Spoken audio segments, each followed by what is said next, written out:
Chroma key or green screen is an important tool in film and television. This technology makes the impossible possible and brings your imagination to life. We can turn people into heroes and teleport around the world and add ourselves into our favorite scenes. Here's how we do it. I'm Batman. Make sure your green screen is well lit, minimizing any shadows. Your talent should not wear green, and they should stand far enough from the background so that their shadow doesn't interfere with the chroma key.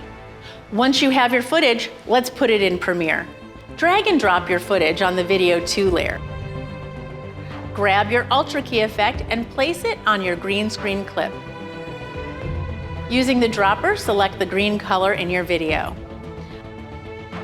Add your background to the Video 1 layer. If needed, scale your background to make it fit the frame. I usually get the best results from the aggressive setting.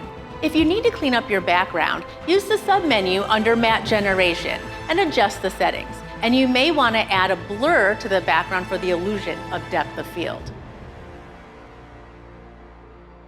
There you have it. That's Chroma Key. See you next time on Screen Goat.